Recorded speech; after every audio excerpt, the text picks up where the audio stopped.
সাহাবায়ে কেরাম জিজ্ঞাসা করছে মা হাযিহিল আদাহি, হে আল্লাহ রাসূল কুরবানিটা কি? নবীজি বলছে সুন্নাতু আবিকুম ইব্রাহিম, তোমাদের পিতা ইব্রাহিমের সুন্নাত। এবার নবীজিকে জিজ্ঞাসা করছে ফামা লানা ফিহা ইয়া রাসূলুল্লাহ, হে আল্লাহর রাসূল কুরবানি করলে আমাদের লাভ কি? নবীজি বলছে বিকুল্লি শাআরাতিন হাসানা, প্রত্যেকটি পশমের মধ্যে এক একটা নেকি। তাহলে কোরবানি মানে পশু জবাই শুধু?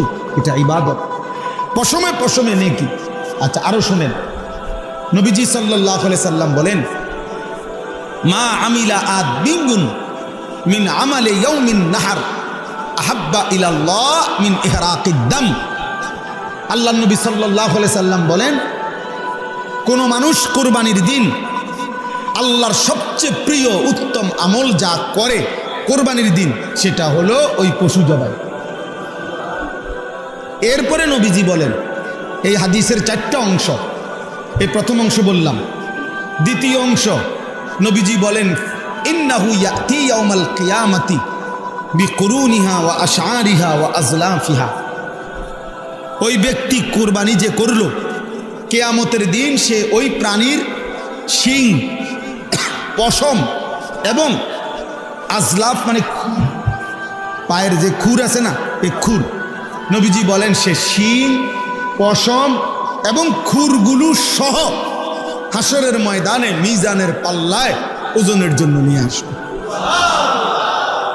এখন কি অর্থ? কি অর্থ হইল শিং, খুর এবং পশম, পুরা সরাসরি চামড়ার পশম। তাহলে এগুলো যেহেতু মিজানের পাল্লায় ওজন হিসাবে দিব, তো গোস্তরি হালাই দিব, তোমার তো গোস্ত হালাই দিব, এটা নি বুঝাইছে?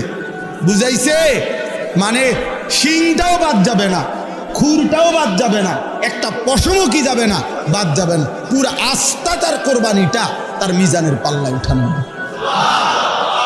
কি পরিমাণ নেই কি হবে, কি পরিমাণ নেই কি হবে? এটা কি খামখেয়ালি? এটা শুধু গরু জবাই। এরপরে 3 নম্বর অংশ, নবীজি সাল্লাল্লাহু আলাইহি সাল্লাম বলেন ওয়া ইন্নাদ দামা লা ইয়াকাউ মিনাল্লাহি বিমাকানিন ক্বাবলা আন ইয়াকা মিনাল আরদ। অর্থ কি? আগে কুরবানকে কুরবান বলে কেন? মানে এই যে পশু জবাই করার এই উৎসবটাকে, ইবাদতটাকে কি বলে? কুরবানিই বলে। কুরবান অর্থ হলো, কুরবান শব্দটি আরবি, এই আমি যে আয়াত পড়ছি এখানে আছে ইজ কাররাবা কুরবানান। তো কুরবান শব্দের অর্থ হলো কুরব, নৈকট্য অর্জন করা, কারো ঘনিষ্ঠ হওয়া। মানে কুরবানির মাধ্যমে সবচেয়ে কম সময়ে বান্দা আল্লাহর ঘনিষ্ঠ হয়, নৈকট্য অর্জন করে, এই জন্য কুরবানকে কুরবান বলা হয়। এখন সবচেয়ে কম সময়ে মানে কি, এটা আপনি ব্যাখ্যা দিলে বুঝবেন। ওই হাদিসের অর্থের জন্য বলতেছি, আপনি এমনি আগে বাংলায় বোঝেন, সে তর্জমা বুঝতে সুবিধা হবে। মনে করেন একটা গরু, ছাগল, ভেড়া, বকরি, দুম্বা, মহিষ, এটারে মাটিতে শোয়াইল জবাইয়ের জন্য, কেমন? এখন আপনি বলেন এই গলা আর মাটি, মানে যে গলাটা যে শোয়াইল জবাই করার জন্য, গলাতে তো কি লাগাবে? ছুরি দিবে। এখন গলার থেকে মাটি ব্যবধান করবে 1 হাত, আধা হাত, 1 বিঘত, অথবা 4 আঙ্গুল 5। আচ্ছা ধরি আমরা 1 বিঘত, সর্বোচ্চ 1 বিঘা কি 1 বিঘত, এর বেশি তো হবে না। তাহলে গলা থেকে মাটি ব্যবধান 1 বিঘত। এখন বলেন প্রাণীটা যখন জবাই করবে কোরবানির দিন, এই গলার মধ্যে যখন ছুরি চালাবে, তখন রক্তের ফোঁটা মাটিতে যে পড়বে, প্রথম ফোঁটা কয় মিনিট লাগবে? 2 সেকেন্ড ধরে নিলাম, 3 সেকেন্ড, এর বেশি তো না। 2 থেকে 3 সেকেন্ডের ভিতরেই রক্ত কোথায় পড়বে? মাটিতে। কারণ কি?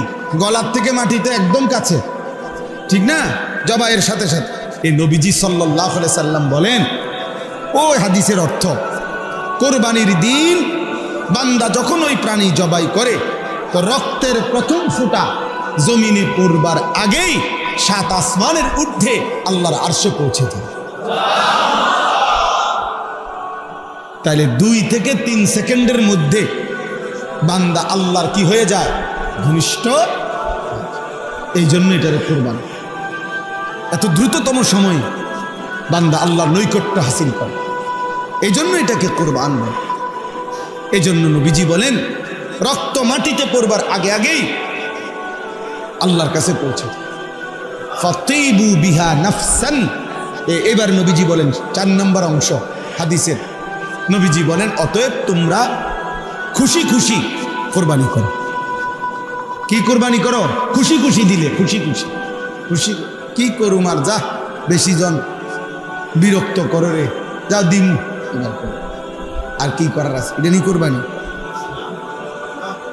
প্রতি বছর দিয়ে আইতে আসি, হ্যাঁ 10 জনের লগে চলন লাগে, হ্যাঁ মানুষে কি মনে করব, যা দেও আর কি করার আছে, এটা নিয়ে কোরবানি।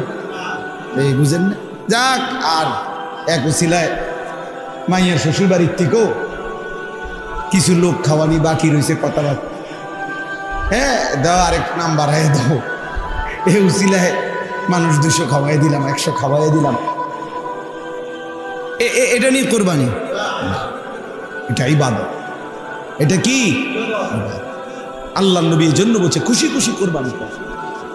এটারে পেরেশানি মনে করো না, বিরক্ত মনে করো না, এটারে ঝামেলা মনে করো না, খুশি খুশি কোরবানি করো, খুশি খুশি কোরবানি করো। অতএব এবার আমার কথার সমাপ্তি। এই আয়াতের মধ্যে আল্লাহ তাআলা বললেন ওয়াতলু আলাইহিম নাবা আবনাই আদম বিল হক। হে নবী, আপনি আদমের 2 সন্তানের কাছে, আদমের 2 ছেলে হাবিল কাবিল, তাদের ঘটনাটা আমার বান্দাদের কাছে স্পষ্ট করে বলেন। ইজ কাররাবা কুরবানান, যখন তারা 2 ছেলে 2 জন কোরবানি করলো, ফাতুকুব্বিলা মিন আহাদিহিমা ওয়ালাম ইউতাকাব্বাল মিনাল আখার, একজনের কোরবানি কবুল হলো, আরেকজনের কোরবানি কবুল হলো না। ক্বালা লা আকতুলান্নাকা, ওই যে ভাইয়ের কোরবানি কবুল হয় নাই কাবিল, সে তার ভাই হাবিলকে বলল আমি তোকে মেরেই ফেলব, হত্যা করব, আমি নারী চাই, আমি ওই মেয়েকেই বিবাহ করব, প্রয়োজনে তোকে মেরে ফেলব, আমার কোরবানি কবুল না হোক, আমি এত কিছু বুঝি না। এই তখন এই কথাটাই আজকে আমরা এই কয়েকজনের কাছে শেষ এই কথাটা বলার জন্যই করছি। আল্লাহ বলছে ইন্নামা ক্বালা ইন্নামা ইয়াতাকাব্বালুল্লাহু মিনাল মুত্তাকিন, এই কথাটাই শুধু বোঝায়। হাবিল তখন বলছে তার ভাই কাবিলকে যে ঠিক আছে ভাই, আমি বুঝছি তুমি আমারে মেরেই ফেলবে, আমি বাঁচব না, তবে আমি জীবন দেওয়ার পূর্ব মুহূর্তে একটা কথা বলে যাই। বলছে কিয়ামত পর্যন্ত মনে রাখবা প্রিয় ভাই আমার, সর্বযুগে সর্বকালে আল্লাহ ইবাদত কবুল করবেন তার, গুনাহ মুক্ত জীবন হবে যার। ইন্নামা ইয়াতাকাব্বালুল্লাহু মিনাল মুত্তাকিন, এটা সেই প্রথম দিন বলে দিছে, তার কোরবানি কবুল হবে যে গুনাহমুক্ত হবে, তার ইবাদত কবুল হবে যে গুনাহমুক্ত হবে। মুত্তাকি, তাকওয়া, তাকওয়া মানে গুনাহমুক্ত জীবন, গুনাহ থেকে বেঁচে থাকে। তাহলে নামাজ কবুল হবে তার, গুনাহমুক্ত জীবন যার। যাকাত কবুল হবে তার, গুনাহমুক্ত জীবন যার। রোজা কবুল হবে তার, গুনাহমুক্ত জীবন যার। হজ কবুল হবে তার, গুনাহমুক্ত জীবন যার। কোরবানি কবুল হবে তার, গুনাহমুক্ত জীবন, গুনাহমুক্ত কোরবানি, গুনাহমুক্ত নামাজ, গুনাহমুক্ত রোজা, গুনাহমুক্ত জিকির, গুনাহমুক্ত দান, গুনাহমুক্ত সাদাকা, গুনাহমুক্ত ইবাদত। সুদের টাকা দিয়ে কোরবানি দিবেন, হবে না। ঘুষের টাকা দিয়ে কোরবানি দিবেন, হবে না। কিস্তির টাকা দিয়ে কোরবানি দিবেন, হবে না। লোনের টাকা দিয়ে কোরবানি দিবেন, হবে না। 2 নম্বরই পয়সা কামাইয়া, ওজনে কম দিয়া, মিথ্যা বলিয়া মাল হইল 6 নম্বর, কইয়া লাইছেন 1 নম্বর। হ্যাঁ বুঝেন নাই কথা? যত রকমের 900 ধোঁকা প্রতারণা করে উপার্জিত যে সম্পদ, এটা তো হারাম। ওই হারাম সম্পদ দিয়া, অবৈধ রোজগার দিয়ে কোরবানি দিবেন, গোশত খাওয়া হবে, কোরবানি হবে, কোরবানি হবে না। সিদ্ধ হবে আর সে যাবে না, ফেসবুকে আসবে, ইউটিউবে আসবে, মাগার আরশে আজিমে যাবেন, আরশে আজিমে যাবেন। ইন্নামা ইয়াতাকাব্বালুল্লাহু মিনাল মুত্তাকিন। তাকওয়া জরুরি, তাকওয়া জরুরি। গুনাহমুক্ত জীবন, গুনাহ থেকে বেঁচে থাকা, হারাম থেকে বেঁচে থাকা, আল্লাহর নাফরমানি থেকে বেঁচে থাকা। অতএব আপনাদের কাছে প্রথম যে কথাটা বললাম, এই সবগুলো কথা এবার একসাথ করেন। 1 নম্বর কথা বলছি, নিজের ব্যক্তির সংশোধন, আখলাকের সংশোধন, ইসলাহ, এটা জরুরি। এটা কি ভাই? জরুরি। জীবন সুন্দর করা জরুরি, জীবন সুন্দরের জন্য মেহনত করা জরুরি। 2 নম্বর বলছি, এই হিলফুল ফুজুল যে কয়জন আছেন, এই কয়জনে উদ্যোগ নিয়ে যে আমরা শুনবো, মানুষ হইব নি না, মানুষ হইতো না, আপনি শুনবেন নি, দেখো এই নিয়তে প্রতিনিয়ত ইসলাহি মজলিসের আয়োজন করেন। দেখবেন ইখলাস ও তাকওয়ার বরকতে আল্লাহর বান্দাদের দিলের মধ্যেও ছুঁয়ে যাবে। আমার একবার দাউদকান্দিতে এক মসজিদের ইমাম সাহেব, বিশ্বাস করেন কত আমনের মতো বয়সী হবে, বয়স্ক মানুষ, ইমাম সাহেব আমারে জড়ায় ধরা একদিন আমারে বলতেছেন যে হুজুর, আমি আজকে 26 বছর এই মসজিদে ইমামতি করি, অল্প কয়টা বেতন পাই। কয় যে হুজুর, আমি আমার বিবি বাচ্চার কত আবদার জীবনে পূরণ করতে পারি নাই অভাবের কারণে, কাইন্দা দিছে। কয় যে হুজুর, আমার আল্লাহ আমারে, আমি 26 বছর এই মসজিদের খেদমত করি, একই মসজিদে, ছোট একটা মসজিদ। বলতেছে হুজুর, আমার আল্লাহ আমারে, আমাদের দুনিয়ার কোনো স্বপ্ন, বাচ্চাদের আশা আকাঙ্ক্ষা, কত কিছু পূরণ করতে পারি নাই অভাবের কারণে, আমার আল্লাহ আমারে আখিরাতে দিবনি। আমি কি বলতাম? আমি জড়াইয়া ধরে ওনারে অনেক কাঁদছি, কাইন্দা বললাম হুজুর, আমি বলেন কি, ইনশাআল্লাহ আল্লাহ আপনাকে এই পরিমাণ দেবে, সেদিন আপনি এবং আপনার পরিবার খুশিতে আনন্দে আত্মহারা হয়ে যান, আনন্দে আত্মহারা হয়ে যাবেন। আলেমে দ্বীন কখনো কারো উপার্জন মাসে 8,000 10,000 টাকা, আর ওই বেয়াদব সে নাকি নেতা। এই বেয়াদব পরিষ্কার বলতেছে, মুসলমান নারীদেরকে বলতেছে, তোমরা মোল্লা মৌলবীর বাচ্চা পেটে নিবা না।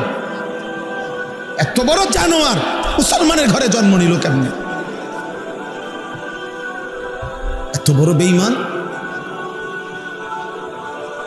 কি পরিমাণ আশ্চর্য কথা, চিন্তা করে দেখেন। নারীর মর্যাদা, নারীর অধিকার, উলামায়ে কেরাম এ ব্যাপারে কিচ্ছু বলে নাই, বলছে কোরআন সুন্নাহ বিরোধী। নারীর অধিকারের নামে যেই প্রস্তাবগুলো দেওয়া হয়েছে এগুলো প্রত্যাখ্যান করছে। কথা বলেন না কেন? ইসলাম বলছে বাবার মৃত্যুর পরে আপনার উত্তরাধিকার সম্পত্তি 2 বোন 1 ভাই, নাকি এটা আপনারা সবাই জানেন? এটা তো কোরআন শরীফের আয়াত। তো ওরা বলতেছে না, এটা সমান করতে হবে। তো এখন এই কথাটা যে কোরআন সুন্নাহ বিরোধী, এটা বলবার জন্য সামান্যতম আকল দেমাগ আছে, সে বুঝবে না এই কথা, এটা সেটা বুঝবে। আপনি যদি বলেন যে এরকম করলো কেন, তা আপনি গোটা ইসলাম সব বুঝেন, কথা বলেন না কেন? আল্লাহর সব বিধান আমরা বুঝি, তো আল্লাহর ফয়সালা আমরা মানি না। আপনি কবরের আযাব বুঝেন, আপনি হাসরের আযাব বুঝেন, তো তাইলে আল্লাহ তাআলার প্রত্যেক কথা সত্য, সঠিক, যৌক্তিক, ইনসাফ। নবীজি বলছে, আয় আল্লাহ, আদলুন ফিয়া কাদাউক, আপনি আমার ব্যাপারে, যার ব্যাপারে যে ফয়সালা দিছেন, এটাই ইনসাফ, এটাই সঠিক, এটাই আদল।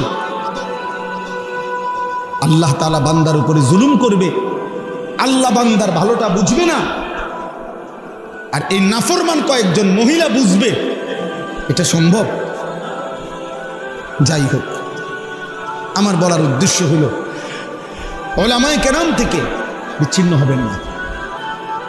উলামায়ে কেরাম থেকে বিচ্ছিন্ন করার জন্য যারা যত কষ্টই করুক, ইনশাআল্লাহ এটা তো স্পষ্ট হয়েছে, 15 বৎসর কত রকমের মিথ্যা অপবাদ দেওয়া হয়েছে, কত জেল জুলুম, কত নির্যাতন হয়েছে আলেমদের উপরে। আজকে সেই আলেমরাই এখনো সেই মসজিদ মাদ্রাসা আলেম ওলামা বাংলাদেশে আছে, কিন্তু ওই জুলুমবাজ আর বাংলাদেশে নাই। অতএব এই নতুন করে এই জঘন্য বেয়াদব যে আলেমদেরকে উপেক্ষা করলো, তুচ্ছ-তাচ্ছিল্য করলো, কিশোরগঞ্জের এই বেয়াদব ইনশাআল্লাহ বাংলাদেশে থাকতে পারবে না ইনশাআল্লাহ। দেখেন ইনশাআল্লাহ আল্লাহই বেইজ্জতি করবে, আসমানওয়ালাই বেইজ্জতি করবে ইনশাআল্লাহ। অতএব আপনাদের কাছে অনুরোধ, এভাবেই চলছে, এভাবেই চলছে। ওলামায়ে কেরামের বিরোধিতা, কোরআনের বিরুদ্ধা, দ্বীনের বিরোধিতা। ওলামায়ে কেরাম বলছে কোরআন সুন্নাহ বিরোধী বক্তব্য। তুমি এটা না প্রমাণ করবা যে না এই কথাটা কোরআন সুন্নাহ বিরোধী নয়। কথা বলেন না কেন? যে আমরা এটা লেখছি এটা কোরআন সুন্নাহ বিরোধী নয়, এটা বুঝে দিলে তো, এটা জনগণকে বললেই তো যে হুজুররা মিথ্যা বলতেছে, না এটা কোরআন সুন্নাহ বিরোধী না, এটা কইলেই তো হয়। অথবা এটা বলেন যে কোরআন সুন্নাহ বিরোধী কথা বাংলাদেশের 95% মুসলমান মানতে হবে, এটা কইয়া দেখো না, চাই না আমরা। এরপরে না আমাদের জনগণ মুসলমান প্রতিবাদ করে কিনা দেখা যাবে। মুসলমান তো এখনো মরে নাই, ইমানদার তো এখনো কি করে নাই, সবাই মরে নাই। এই জন্য আমি আপনাদের কাছে বললাম আমরা প্রত্যেক ইনশাআল্লাহ এই কোরবানি কিছুদিন আগে, কয়েক বছর আগে আমি নিজেও একবার পত্রিকায় দেখছি, এক ভদ্রলোক পরামর্শ দিছে কোরবানিতে এই ব্যাপক পশু জবাই না করে এগুলো গরিব দুঃখীকে দান করে দিলে ভালো হতো।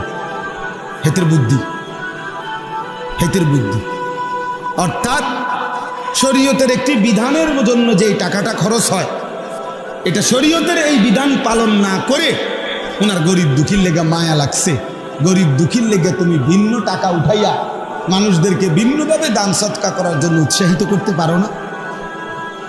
এই দেশের মানুষ কোরবানির টেহা দিয়ে গরিবকে দিতে হইব কেন? গরিবকে আলাদা টাকা দেওয়ার জন্য উৎসাহিত করতে আলেম ওলামারা নিষেধ করছে। কথা বলেন না কেন? নিষেধ করছে। আমরা বলছি যে গরিব দুঃখী এতিম অসহায়কে দিয়েন না, তো তুমি কোরবানির টাকা দিয়া গরিব দুঃখীরে দিবা কেন? কোরবানি না দিয়ে, এটা তো শরীয়তের বিধান। শরীয়তের বিধান কিনা? নিজেকে গঠন করো। আমরা কিতাবে পড়ছি একজন নওজোয়ান তাগড়া যুবক মুসলিম মুজাহিদকে খ্রিস্টান সৈন্যবাহিনী গ্রেফতার করছে। তো গ্রেফতার করার পরে উনি অনেক বেশি সুন্দর, সুঠাম, চমৎকার দেহ ছিলেন। তো খ্রিস্টান সেনাপতি ওই যুবক মুজাহিদকে দেখে উনি আকৃষ্ট হয়েছেন। নিজের মেয়েকে এই ছেলের কাছে বিবাহ দিবেন এরকম ভাবছেন। তো চিন্তা করছে আগে তাকে যে কোনো প্রলোভনে খ্রিস্টান বানাই, চেষ্টা করি, তারপরে তার কাছে মেয়ে বিয়ে দিই। তো বহুভাবে ওনাকে প্রলোভন দিছে, হুমকি ধমকি দিছে, উনি কোনোভাবেই মাথা নোয়ায় না। শেষ পর্যন্ত বন্দি করছে। আমরা উর্দু কিতাবে পড়ছি। ওই যুবক মুজাহিদ এবার ওনার কামরার মধ্যে ওই সেনাপতি তার সুন্দরী মেয়েকে একাকী দিয়ে দিছে, আর বলছে তুমি তোমার রূপ যৌবন দিয়ে যে কোনোভাবে তাকে গুনাহে বাধ্য করবা। তো 3 দিন ওই মেয়ে ওই ঘরে ছিল। 3 দিন পরে সে বের হয়ে তার বাবাকে বলছে যে হে বাবা, নিশ্চিত ইন্নাহু হাজারুন আম শাজারুন, এই যুবক নিশ্চিত হয় পাথর নয়তো কোনো গাছ। সে আসলে কোনো মানুষ না, মানুষের কোনো অস্তিত্ব, প্রাণ, অনুভূতি তার মধ্যে নাই। লা ইয়ালতাফিতু ইলাইয়া মাররাতান, সে তো আমার দিকে একবারের জন্য চোখটা তুলেও তাকায় না। আমি আমার সব চেষ্টা করছি, তাইলে আলাইকুম আনফুসা, নিজেকে মজবুত করা অনেক বড় নিয়ামত। কষ্টসাধ্য কাজ, কষ্টসাধ্য কাজ, কিন্তু সম্ভব, সম্ভব। আল্লাহর দয়া হলে সম্ভব। এই সমাজে আমরা বাহ্যিকভাবে দেখলে মনে হয় নাফরমানির সয়লাভ, অসভ্যতার সয়লাভ, কিন্তু আলহামদুলিল্লাহ এর ভিতর দিয়েও হাজারো লাখো পাক্কা মোমেন ইমানদার নারী, পুরুষ, যুবক, কিশোর, বুড়ো আছে, আছে, যে হাজারবার জীবন দেবে প্রয়োজন, কিন্তু আল্লাহর নাফরমানি করবে না। হারামের এক লোকমা নেবে না, হারামের একটা টাকা নেবে না। এই ভালো মানুষ, এমন উত্তম মানুষদের বরকতেই বাকি বাটফার সিটাররা খাইয়া যাইতেছে। ইমানদারদের বরকত, কোরআনওয়ালাদের বরকত, দিনওয়ালাদের বরকত, আল্লাহকে সেজদা দেনওয়ালাদের বরকত। এটাই সত্য। এই পৃথিবী, আসমান এবং জমিন টিকে আছে আল্লাহ তাআলার নামের উপর, তাওহীদের উপর, লা ইলাহা ইল্লাল্লাহর উপর। যেদিন আল্লাহ এই নাম থাকবে না, তো সেদিন আসমান ও জমিন থাকবে। তাহলে আল্লাহর নামের উপরে কি টিকে আছে? আসমান ও জমিন টিকে আছে। তাওহীদের উপরে কায়নাত টিকে আছে। কোনো বাটপার, সিটার, সুদখোর, হারামখোর, কোনো বখাটে, দুশ্চরিত্র তাদের জন্য না। তারা ইমানদারদের উসিলায়, তারা প্রিয় বান্দাদের, আল্লাহর অনুগত বান্দাদের বরকতে ওরা খায়,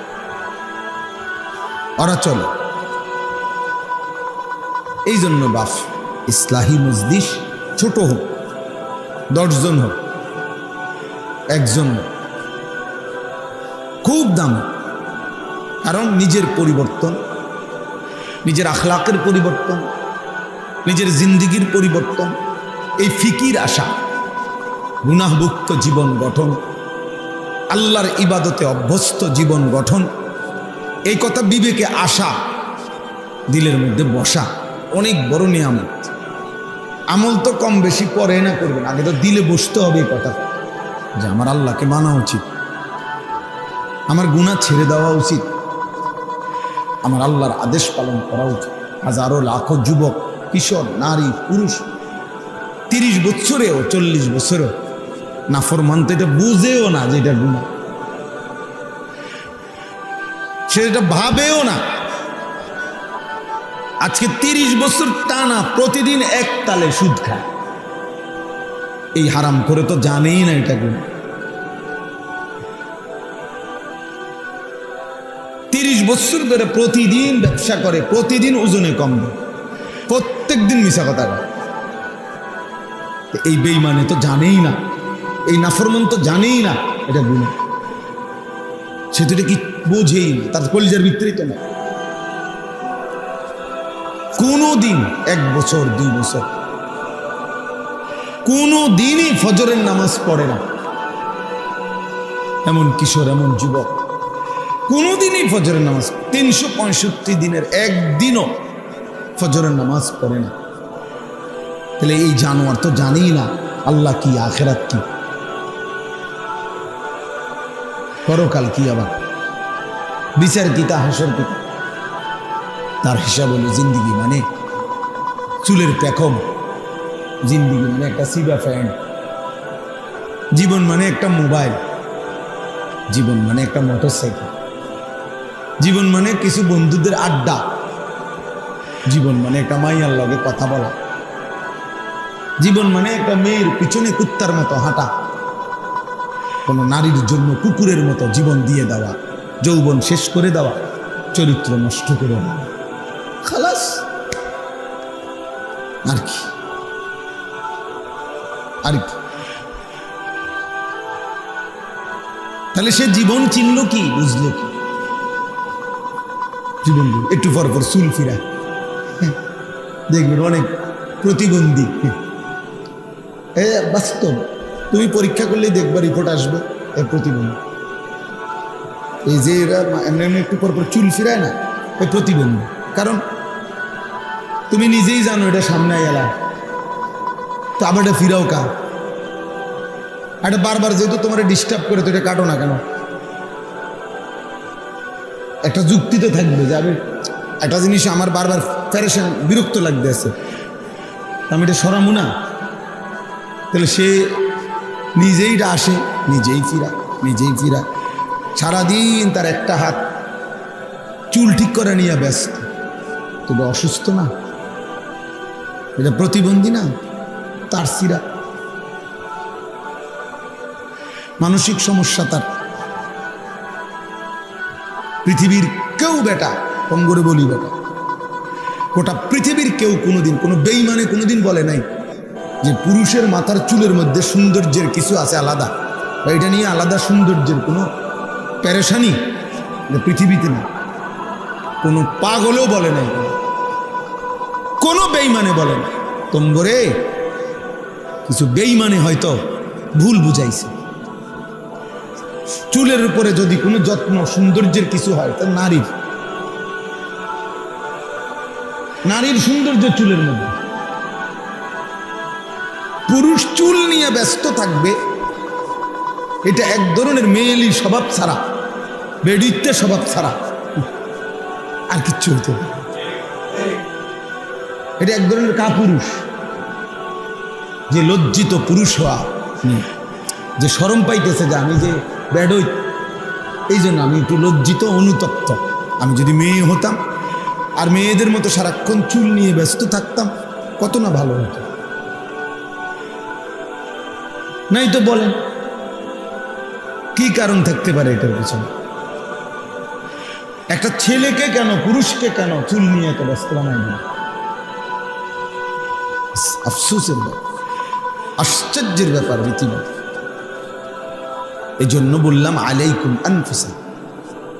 ইসলাহি মজলিসের মূল ফিকিরে নিজের সংশোধন, জিন্দিগির সংশোধন, জীবনকে সুন্দর করা, এটা খুব ভালো উদ্যোগ। এক মানুষের সবচেয়ে বড় কল্যাণ, মনে রাখবেন, মানব কল্যাণ দুই ধরনের হয়। এক হলো সেবামূলক কিছু কাজ করা। কারো বাড়িতে টিউবওয়েল বসাই দিছেন, কারো টিনের চাল দিয়া দিছেন, কারো ঘর বাইন্দা দিছেন, হ্যাঁ, মেয়েটার বিধবা, মেয়ে বিবাহের ব্যবস্থা করে দিছেন। মাশাআল্লাহ, ভালো কাজ এগুলো। বন্যা, ঝড়, ঘূর্ণিঝড়, জলোচ্ছ্বাসে সহযোগিতা করছেন, উত্তম কাজ, মানব সেবা। কিন্তু আরেকটা মানব সেবা হলো, মানব কল্যাণ হলো ওই মানুষটাকে আল্লাহমুখী করে দেওয়া, আখিরাতমুখী করে দেওয়া। ওই মানুষটার জিন্দিগি চেঞ্জ করে, ইউটার্ন করে তাকে আল্লাহ, রসুল, আখিরাত, পরকালের দিকে ফিরাইয়া দেওয়া। আল্লাহর কসম, কোরআন বলে এটা হচ্ছে মানবতার সবচেয়ে বড় কল্যাণ। মানুষের সবচেয়ে বড় কল্যাণ হলো তাকে তার রব চিনায়া দেওয়া, তাকে তার গন্তব্য চিনায়া দেওয়া, তাকে তার মালিক চিনায়া দেওয়া, তাকে আল্লাহর সাথে জুড়ে দেওয়া, তাকে নামাজের সাথে বেঁধে দেওয়া, তার ঈমানের দৌলত দান করা। এই জন্য আল্লাহ নবী সাল্লাল্লাহু আলাইহি ওয়াসাল্লাম বলছেন, ওয়া ইন্নী আখিযুন বিহুজাজিকুম। আমি চেয়েছি, নবীজি বলেন, আমি চেয়েছি কোমরে জড়াইয়া ধইরা হলেও আমার এক এক উম্মতকে জাহান্নাম থেকে বাঁচাতে। কোমরে জড়াইয়া ধরে হলে, অর্থাৎ হাত ধরলে মানুষ অনেক সময় ছুটে যায়, কাঁধে হাত দিলে মানুষ অনেক সময় ছাইরা লায়, কিন্তু কোমরে যদি কাউরে আঞ্জা করে শক্ত করে ধরে, এই বাঁধন ছুটাইতে কষ্ট। যেন নবীজি বলেন, আমি চেয়েছি আমার এক এক উম্মতকে কোমরে জড়িয়ে ধরে হলেও জাহান্নামের আগুন থেকে বাঁচাতে। এই ফিকির, এইটা হলো বড় ফিকির। প্রতিটা মানুষকে নেক কাজের আদেশ করা, গুনাহের কাছ থেকে ফিরিয়ে রাখার চেষ্টা করা, বাফ, এটা মানবতার বড় কল্যাণ, এটা বড় কল্যাণ। তারে আমি 3 বেলা খাওয়াইলাম, অথচ সে আল্লাহকে সিজদা দেয় না। এটা বড় কল্যাণ না? হ্যাঁ, এটাও কল্যাণ, তার ভালো, তার খাওয়াই আমি। কিন্তু মানবতার, মানুষের সবচেয়ে বড় কল্যাণ হলো মানুষকে তার মালিকের সাথে জুড়ে দাও। এজন্য কিতাবে আছে, নবী সাল্লাল্লাহু আলাইহি ওয়াসাল্লাম বলছেন, লাল্লাহু আশাদ্দু ফারাহান বিতাওবাতি আবদিহি, আল্লাহ তাআলা সবচেয়ে বেশি খুশি হয় বান্দা যখন তওবা করে গুনাহ ছেড়ে দিয়ে আল্লাহর কাছে ফিরে আসে। আর হাদিসে আছে, নবীজি বলেন, কোন বান্দা যখন গুনাহ ছেড়ে দেয়, নাফরমানি ছেড়ে দেয়, তওবা ফিরে আসে, সেজদা দেয়, গোলামি করে, আল্লাহর নাফরমানি ত্যাগ করে, খোদার কসম নবী বলে, আল্লাহ তখন ফেরেশতাদেরকে বলে, আমার আসমান সাজিয়ে দাও, জান্নাত সাজিয়ে দাও। তো ফেরেশতারা আসমান সাজায়, জান্নাত সাজায়, আর বলে, আল্লাহ আসমান কেন সাজাইলেন, জান্নাত কেন সাজাইলেন? তো আল্লাহ তাআলা বলে, আসলাহাল আবদু মাওলাহু। আল্লাহ তখন বলে, শোনো ফেরেশতারা, আজকে এক গোলাম যে তার মনিব থেকে বহুদিন যাবৎ ভাইগা গেছিল, পলায়ন করছিল, আজকে সেই ভেগে যাওয়া পলায়নকৃত গোলাম তার মনিবের সাথে সম্পর্ক ঠিক করে নিয়েছে। আমার এক গোলাম বহুদিন আমারে সেজদা দেয় নাই, আমার হুকুম মানে নাই, আমার নাফরমানির উপরে ডুবা ছিল, ওই আমার থেকে দূরে সরে গেছিল। আজকে আমার সেই গোলাম, আমার সেই বান্দা, আমার থেকে যে ভেগে গেছিল, আমার ভেগে যাওয়া বান্দা আমি মালিকের সাথে তওবা করে সম্পর্ক ঠিক করে নিয়েছি। আমি এই খুশিতে আসমান সাজিয়ে দিলাম, জান্নাত সাজিয়ে দিলাম। তাইলে আল্লাহ তাআলা সবচেয়ে বেশি খুশি হয় বান্দা যখন আল্লাহর দিকে ফিরে আসে। এজন্য হাদিসে আছে, আল্লাহর নবী সাল্লাল্লাহু আলাইহি ওয়াসাল্লাম বলেন, আকরাবু মা ইয়াকুনুল আবদু মির রাব্বিহি ওয়া হুয়া সাজিদ।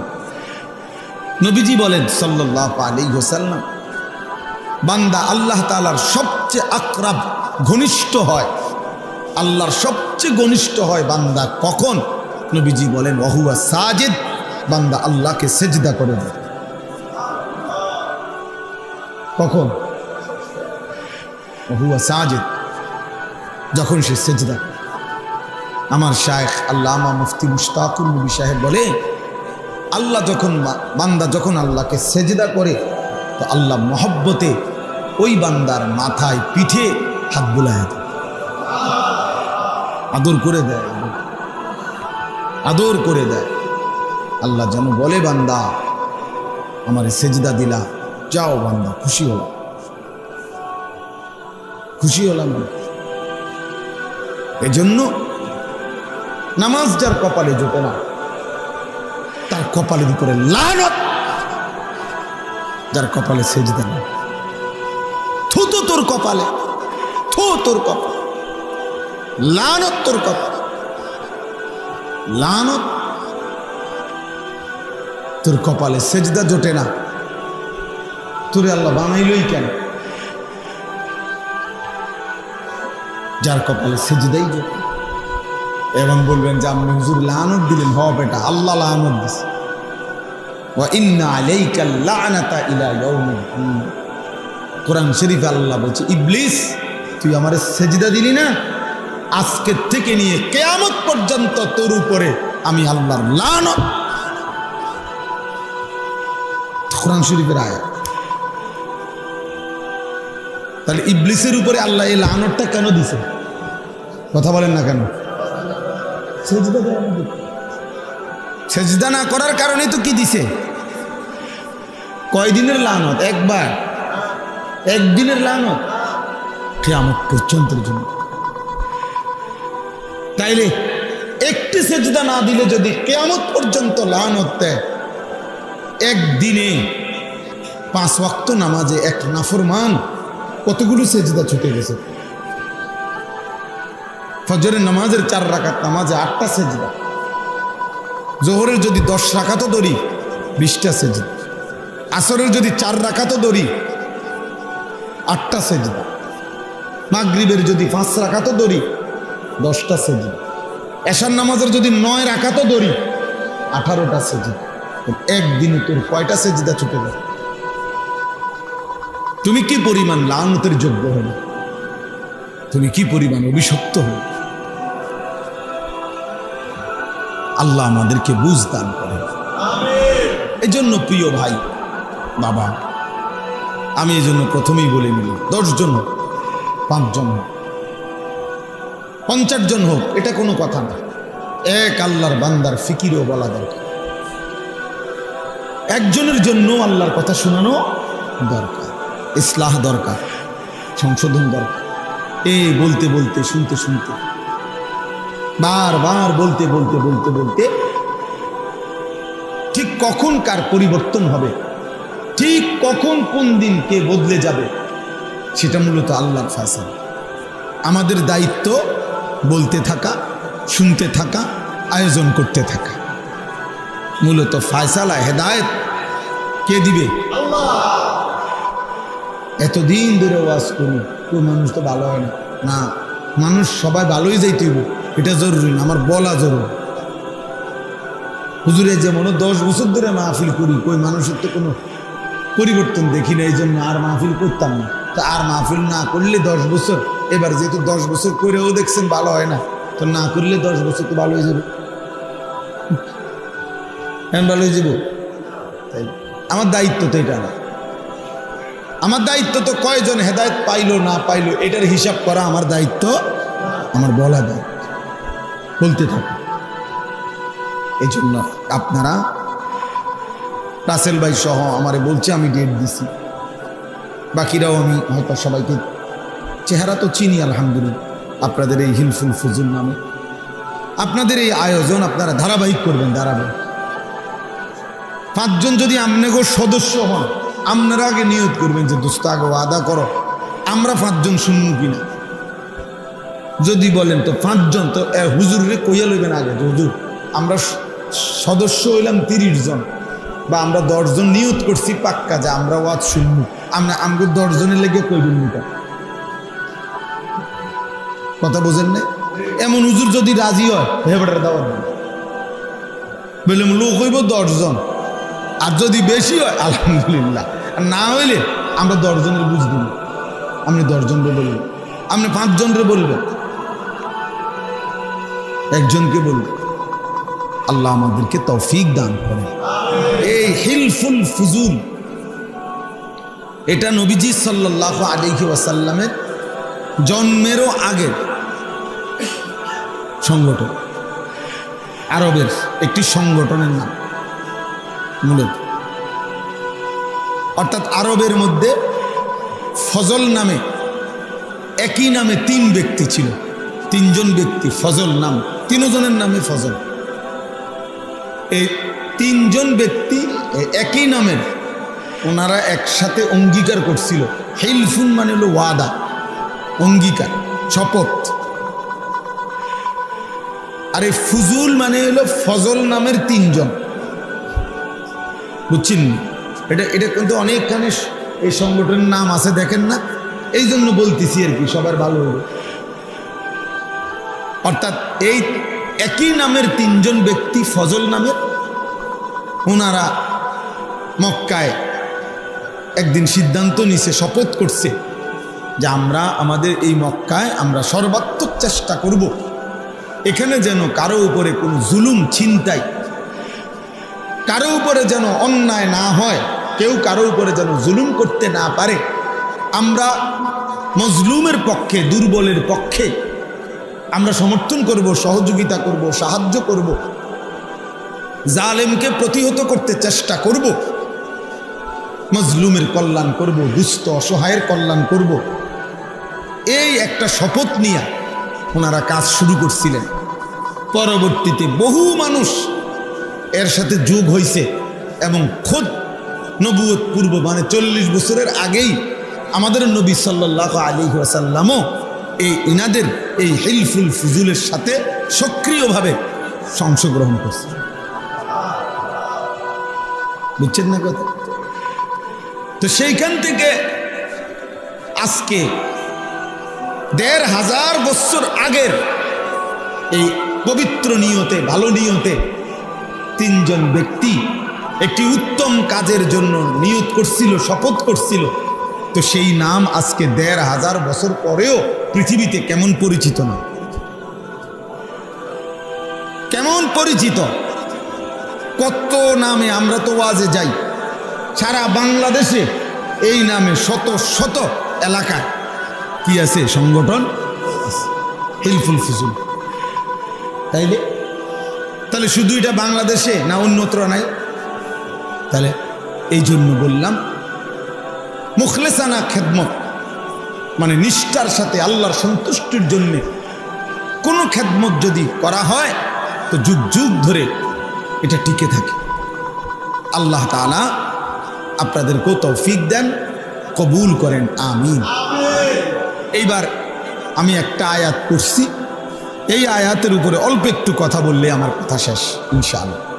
আমাদের প্রিয় ভাই হযরত মাওলানা মুফতি ইউসুফ বিন ইকবাল, এই মাওলানা বয়সে আমাদের অনেক কম, আলহামদুলিল্লাহ সে অনেক ভালো আলেম, অনেক ভালো আলেম।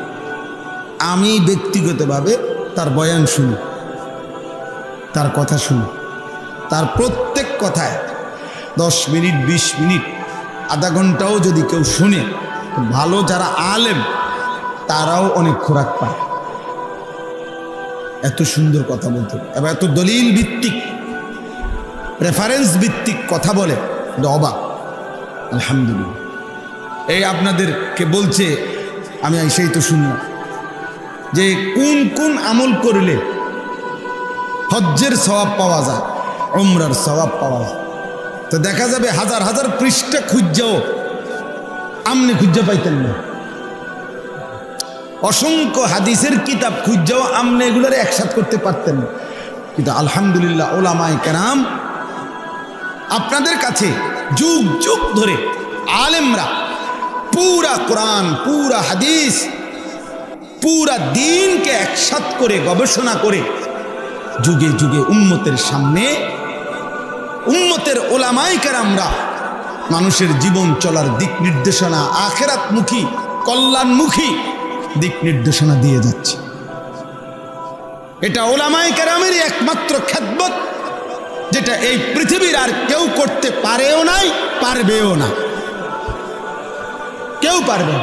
কোনো জেনারেল শিক্ষিত ব্যক্তি পুরা কোরআন সামনে নিয়ে, নবীজির সমস্ত হাদিসকে সামনে নিয়ে পূর্বাপর সমস্ত কিছু বিশ্লেষণ করে উম্মতকে সঠিক দিক নির্দেশনা দেওয়া, এটা একমাত্র ওলামায়ে কেরামেরই বৈশিষ্ট্য। এটা ওলামায়ে কেরামেরই বৈশিষ্ট্য, বিশ্বাস করে। এজন্য ওলামায়ে কেরাম থেকে বিচ্ছিন্ন হওয়া, ওলামায়ে কেরাম থেকে বিচ্যুত হওয়া, ওই মানুষগুলো, ওই ব্যক্তিগুলো নিশ্চিত মনে রাখবেন ওরা সঠিক রাস্তা, গন্তব্য, মঞ্জিল পাবে না, মাঝখানে কোথাও না কোথাও হোঁচট খাইয়া পড়ে যাবে, পড়ে যাবে। প্রত্যেক সময়ে মনে রাখবেন, সর্বসময়ে কিছু মানুষ, কিছু ব্যক্তি, কিছু গোষ্ঠী প্রকাশ্যে কিংবা গোপনে সর্বদাই তৎপর থাকে, যারা ওলামায়ে কেরামের বিরোধিতা করার জন্য সচেষ্ট। কারণ হলো তারা জানে মানুষ যত বেশি ওলামায়ে কেরামের সাথে থাকবে, ওলামায়ে কেরাম থেকে শুনবে, তত বেশি প্রকৃত দ্বীন, প্রকৃত ইসলাম, প্রকৃত আমল, প্রকৃত জীবন গঠন করতে পারবে। আর জীবন যদি সুন্দর হয়ে যায়, ঈমান আমলের উপরে উঠে যায়, মানুষ যদি অন্যায়, অশ্লীলতা, বেহায়াপনা, অসভ্যতা, নোংরামি, হারাম, অবৈধ উপার্জন এগুলা যদি ওলামায়ে কেরামের বরকতে ছেড়ে দেয়, তাহলে মুনাফিক যারা, বেঈমান যারা, নামধারী ছদ্মবেশী মুসলমানের দুশ্মন যারা, তাদের লস, তাদের লস। এজন্য সবসময় কিছু ব্যক্তি, মানুষ, গ্রুপের চেষ্টা থাকে, যারা সর্বদাই চেষ্টা করে ওলামায়ে কেরাম থেকে মানুষকে কি করতে, বিচ্ছিন্ন করতে। হ্যাঁ, আপনার নারী সংস্কার কমিশন, যেটা নিয়ে সারা বাংলাদেশ প্রতিবাদ করছে, বাংলাদেশের ওলামায়ে কেরাম সহ ন্যূনতম ঈমান আছে, আমল আছে এমন বিবেকবান মুসলমান নারী পুরুষ প্রত্যেকেই বলছে যে কোরআন সুন্নাহ বিরোধী। এখানে অসংখ্য ধারা প্রতিবেদনে লিখছে তারা, যেটা প্রকাশ্যে আল্লাহর কোরআন বিরোধী, রাসূলের সুন্নাহ বিরোধী, এটা স্পষ্ট বলছে। ওলামায়ে কেরামও দেখায় দিছে, সাধারণ বিবেকবান মুসলমান ইমানদার মুসলমানও এটা দেখছে, শুনছে, জানে। কিন্তু অল্প কিছু নারী নামের কলঙ্ক, এরা আপনার গোটা জাতিকে বিদ্রুপ করে ওলামায়ে কেরাম এবং ইসলাম এবং ধর্মের বিরোধিতা করে তারা ধর্ম, আলেমদের বক্তব্য, কোরআন সুন্নাহর বক্তব্য সব কিছুকে প্রত্যাখ্যান করে তাদের দাবি যে নারীর অধিকার, মর্যাদা, তারা যা বলে, তারা যা চায়, নারী যা বলবে, নারী যা চাইবে সেই অধিকারে তাকে দিতে হবে, তাদের বক্তব্য নেই। আর তাদের পক্ষে সমর্থন করে এমন কিছু নামধারী, মুখোশধারী মুসলমান আছে, নাউজুবিল্লাহ। 2 দিন হয় বাংলাদেশের কিশোরগঞ্জের একজন নেতা, পুরান নেতা, বুড়া নেতা, এই পর্যন্ত কয়েকবার ডিগবাজি দিছে, দল বদলাইছে, এই পর্যন্ত বহু দল বদলাইয়া, তাই নিয়ে প্রকাশ্যে টকশোতে আপনার 2 দিন আগে এই অসভ্য বেয়াদব প্রকাশ্যে সারা পৃথিবীকে সামনে রেখে ওলামায়ে কেরামকে তুচ্ছ তাচ্ছিল্য এবং ব্যঙ্গ বিদ্রুপ করেছে। আজীব হবে, সে বলছে আমরা 500 টাকার মৌলবী, আমরা 1000 টাকার নাকি মৌলবী, আমগরে 500 টাকা দিলে আমরা ওয়াজ বদলায় ফেলি, আমরা ফতুয়া বদলায় ফেলি। নারীদেরকে বলছে তোমরা এই মোল্লাদের সন্তান পেটে ধারণ করবা না। এত বড় জঘন্য বেয়াদব বাংলাদেশে আরেকটা কেমনে জন্ম নিয়া এই ফ্যাসিস্ট পরবর্তী 5ই আগস্ট যেই সময় জালেম পলায় গেল, এরপরে এই জালেম কেমনে থাকলো এটা আশ্চর্য লাগতেছে। এত বড় জঘন্য বেয়াদব, এত বড় ভয়ানক বেয়াদব। বয়স্ক মানুষ, বয়স 60 বছরের কম হবে না, সে একেবারে সে বলতেছে মোল্লাদের ইসলামের মধ্যে কোনো মোল্লাতন্ত্র নাই, ইসলামে এক জিনিস, মোল্লাতন্ত্র আরেক জিনিস, মানে আমরা মোল্লারা হলাম এক জিনিস, ইসলাম আরেক জিনিস। তুই কি কইলি পাগল, কি কইলি তুই? হ্যাঁ কি বললা, এটা কথা হইল? এই জন্য ওলামায়ে কেরাম এটার তীব্র প্রতিবাদ করেছে। এমন জঘন্য বেয়াদব যেই দল লালন করে তাদের ভবিষ্যৎ খুব ভালো হবে না, ভবিষ্যৎ ভালো হবে না। এই নাফরমান ওলামা বিদ্বেষী, আলেম বিদ্বেষী, সে নিজেকেও ডুবাবে, তার দলটাকেও ডুবাবে শেষ পর্যন্ত। আশ্চর্য। এই জন্য ভাইয়া একজন হলেও মনে রাখবেন, উম্মতকে ওলামাদের থেকে, সর্বশ্রেণীর মুসলমানকে, মানুষকে আলেমে দ্বীন থেকে বঞ্চিত করার যে কোনো ষড়যন্ত্র, যে কোনো চেষ্টা, এটা আমরা ঘৃণা ভরে প্রত্যাখ্যান করা দরকার। এই জন্য আপনাদের কাছে আমার অনুরোধ রইল, ওলামায়ে কেরাম যুগ যুগ ধরে আপনাদের কাছে দ্বীন পেশ করে, আল্লাহর কোরআন পেশ করে, রাসূলের সুন্নাহ পেশ করে। কয় টাকা উপার্জন আপনারা বলেন ইনসাফ করে? একজন মসজিদের ইমাম, একজন মসজিদের মুয়াজ্জিন, একজন মাদ্রাসার উস্তাদ, কয় টাকা উপার্জন তার? সামান্য কয় টাকা দিয়ে দিনের পর দিন ছুঁয়ে যাবে। আর 3 নম্বর কথা হলো, ওলামায়ে কেরাম থেকে কোনোভাবেই আমরা বিচ্ছিন্ন হব না। ওলামায়ে কেরামের বিরুদ্ধে যারা কথা বলবে আমরা তাদেরকে প্রত্যাখ্যান করব। 4 নম্বর কথা হলো, কুরবানি সহ নামাজ, রোজা, কুরবানি, হজ, সমস্ত ইবাদত, দান, সাদাকা, জিকির, তেলাওয়াত, সমস্ত ইবাদতের ক্ষেত্রে গুনাহমুক্ত থাকা, গুনাহ থেকে বেঁচে থাকা, এটা বাধ্যতামূলক। এটার দিকে নজর রাখা। আল্লাহ আমাদের প্রত্যেককে তৌফিক দান করেন। আল্লাহ তাআলা আজকের এই মজলিসকে কবুল করে নেন। আল্লাহ তাআলা আগামী দিনও এই মজলিসকে চালু রাখবার তৌফিক দান করেন। আলহামদুলিল্লাহ রাব্বিল আলামিন। আল্লাহুম্মা আনতাস সালাম ওয়া মিনকাস সালাম তাবারাকতা ইয়া দাল জালালি ওয়াল ইকরাম ইয়া আরহামার রাহিমিন ইয়া আরহামার রাহিমিন ইয়া আরহামার রাহিমিন। রব্বানা যালামনা আনফুসানা ওয়া ইল্লাম তাগফির লানা ওয়া তারহামনা লানাকুনান্না মিনাল খাসিরিন। রব্বানা আতিনা ফিদ দুনিয়া হাসানা ওয়া ফিল আখিরাতি হাসানা ওয়া কিনা আযাবান নার। রব্বিরহামহুমা কামা রব্বায়ানি সগীরা। রব্বানা হাব লানা মিন আজওয়াজিনা ওয়া যুররিয়াতিনা কুররাতা আ'য়ুন ওয়াজআলনা লিল মুত্তাকিনা ইমামা। মওলায়ে করিম আপনি মাফ করে দেন, রব্বে করিম আপনি মাফ করে দেন। মেহেরবান মওলা, আপনার ঘরেই লম্বা সময় বসেছিলাম, এতটা সময় ধরে আপনি আপনার ঘরেই জায়গা দিয়েছেন, এখন গুনাহ মাফ না করে কেমনে বের করে দিবেন? আয় মওলা মাফ করে দেন। মওলা আপনার ঘরে যেহেতু বসতেই দিলেন, এখন আপনি মাফই করে দেন, মাফ করে দেন। মওলা আযাব দিলে আপনার কোনো লাভ নাই, মাফ করে দিলে আপনার কোনো ক্ষতি নাই, মাফ করলে আপনার কমবে না, মাফ না পেলে আমাদের উপায় থাকবে না। আয় করিম আপনি মাফ করে দেন, আয় রহমান আপনি মাফ করে দেন, আয় রহিম আপনি মাফ করে দেন, আয় গফফার আপনি মাফ করে দেন, আয় গফুর আপনি মাফ করে দেন, আয় মওলা আপনি মাফ করে দেন। পেছনের সব গুনাহ মাফ করে দেন, আগামী জিন্দেগি আপনি সুন্দর করে দেন, ঈমান আমলের দৌলত দেন, ইজ্জত আফিয়ত দেন, তাকওয়া তহারত দেন, গুনাহ মুক্ত জীবন দান করেন, আপনার গোলামি করার তৌফিক দান করেন, জীবনটা সুন্দর করবার তৌফিক দান করেন, চুল চেহারা আখলাক আমল সুন্দর করে দেন।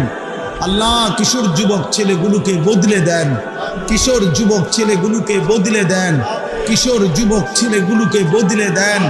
আল্লাহ এদের চেহারা সুন্দর করে দেন, এদের চুল মুসলমানের মতো স্বাভাবিক বানিয়ে দেন, এদের আখলাক সুন্দর করে দেন। আল্লাহ সেজদাওয়ালা কপাল বানিয়ে দেন, কাঁদনেওয়ালা চোখ বানিয়ে দেন, জিকিরওয়ালা জবান বানিয়ে দেন, মোহব্বতওয়ালা দিল বানিয়ে দেন, সুন্নতওয়ালা জীবন বানিয়ে দেন, বন্দিগিওয়ালা জীবন বানিয়ে দেন। আয় আল্লাহ আপনি মাফ করে দেন, সমস্ত কবরবাসীদেরকে মাফ করে দেন, কিয়ামত পর্যন্ত কবরের আযাব মাফ করে দেন, কবরগুলোকে জান্নাতের টুকরা বানিয়ে দেন, আপনার নূরে রহমত দ্বারা ভরপুর করে দেন, অসুস্থ বিমারি যারা শিফা করে দেন, কামাই রুজিতে হালাল বরকত দান করেন, চাকরি ব্যবসা ক্ষেত খামার সব কিছুতে বরকত দান করেন, প্রবাসী বিদেশের জমিনে যারা সহি সালামতে নিরাপদে রাখেন মাওলা, আল্লাহ প্রত্যেকের নেক মাকসাদ পূরণ করে দেন, এই মসজিদখানা কবুল করে নেন। আল্লাহ মসজিদের সমস্ত খিদমাত আপনি কবুল করে নেন, ইমাম খতিব মুয়াজ্জিন খাদেম কমিটি মুসল্লি সবাইকে কবুল করে নেন। আল্লাহ আপনি দয়া করেন, হিলফুল ফুজুল এই পরিষদ আপনি কবুল করে নেন। আল্লাহ তাদেরকে আরো ভালো কাজ করার তৌফিক দান করেন, প্রতিনিয়ত এই ইসলাহি মজলিস চালু করবার তৌফিক দান করেন, আপনি হিম্মত দান করেন, আপনি ইস্তেকামত দান করেন, আপনি শক্তি সাহস দান করেন। আয় আল্লাহ আমার দেশকে নিরাপদ করে দেন, আমার দেশকে নিরাপদ করে দেন, আমার দেশকে নিরাপদ করে দেন। প্রতিটা মানুষের জান মান ইজ্জত আব্রু আপনি হেফাজত করেন, মা বোনদেরকে পর্দা পুশিদা দান করেন, আবেদা সালেহা মা ফাতেমা রাবেয়া বসরিয়ার মতো বানিয়ে দেন। আল্লাহ আপনার ঘরে যারা ছুটে ছুটে যাচ্ছে, আল্লাহ হাজি সাহেবানদেরকে আপনি কবুল করে নেন। আমরাও যেতে চাচ্ছি মাওলা, আপনি তৌফিক দিয়েন, আপনি তৌফিক দিয়েন, আপনি বঞ্চিত কইরেন না। আল্লাহ আমার এই বাবা ভাই সকলকে কাবার কালো গিলাফ দেখতে দিয়েন, মদিনার সবুজ গম্বুজ দেখতে দিয়েন। আল্লাহ আল্লাহ আপনার ঘর না দেখিয়ে কবরে নিয়েন না মাওলা, মদিনার বন্ধুর রওজা না দেখাইয়া কবরে নিয়েন না মাওলা। আয় আল্লাহ সারা পৃথিবীর মজলুম মুসলমানকে বিজয় দান করেন, গাজা ফিলিস্তিনের মুসলমানকে বিজয় দেন, পাকিস্তানের মতো একটা বিজয় ফিলিস্তিনকেও দেন মাওলা। আয় আল্লাহ মোদিকে আপনি বেইজ্জতি করেছেন, নেতানিয়াহুকে আপনি ধ্বংস করে দেন, আপনি ধ্বংস করে দেন, আপনি ধ্বংস করে দেন। আয় আল্লাহ এদেশে ইসলামকে কায়েম করে দেন, ওলামাদের ইজ্জতকে কায়েম করে দেন। ওলামায়ে কেরামের বিরুদ্ধাচরণ যারা করেছে আপনি তাদেরকে বেইজ্জতি করে দেন, আপনি তাদেরকে বেইজ্জতি করে দেন।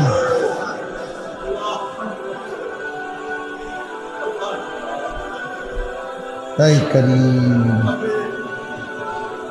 এই করিম,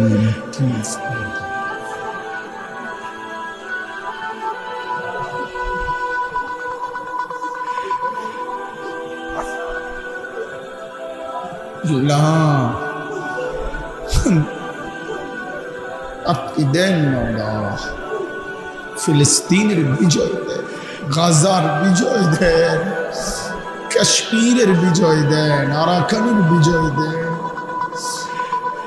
মুসলিমের বিজয় দেন। আল্লাহ রব্বির হামহুমা কামা রব্বায়ানি সগীরা। সুবহানা রাব্বিকা রাব্বিল ইজ্জাতি আম্মা ইয়াসিফুন ওয়া সালামুন আলাল মুরসালিন ওয়ালহামদুলিল্লাহি রাব্বিল আলামিন। আমার 28 তারিখ হজ্জের ফ্লাইট, দোয়া করবেন আল্লাহ যেন, আমিও আপনাদের জন্য দোয়া করি, আল্লাহ সবাইরে করুন।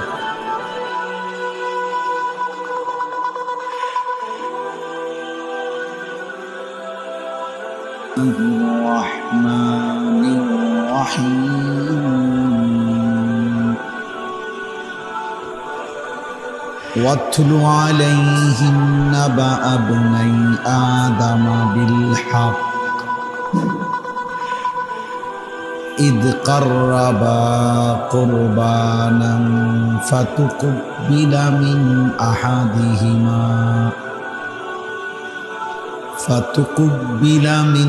أحدهما ولم تقبل من الآخر قال لأقتلنك قال إنما يتقبل الله من المتقين صدق الله مولانا العظيم وقال صلى الله عليه وسلم اتق المحارم تكن أعبد الناس اللهم صل على محمد وعلى آل محمد كما صليت على إبراهيم وعلى آل إبراهيم إنك حميد مجيد اللهم بارك على محمد وعلى آل محمد كما باركت على إبراهيم وعلى آل إبراهيم إنك حميد مجيد سبحانك لا علم لنا إلا ما علمتنا إنك أنت العليم الحكيم الحمد لله আল্লাহ পাক রব্বুল ইজ্জত জুল জালাল ওয়াল ইকরামের ফজল কারাম, রব্বুল আলামিনের ইহসান, মেহেরবানি, দয়া। আল্লাহ তাআলা আমাদেরকে আজ 18 মে 2025 রোজ রবিবার কুমিল্লা জেলা দেবিদ্বার উপজেলাধীন ভিংলাবাড়ি চেয়ারম্যান বাড়ি আল আকসা জামি মসজিদে ভিংলাবাড়ি হিলফুল ফুজুল সমাজ কল্যাণ পরিষদের উদ্যোগে ইসলাহি মাহফিলে আল্লাহ তাআলাই আমাদেরকে আসবার বসবার আল্লাহর জন্যই জমা হওয়া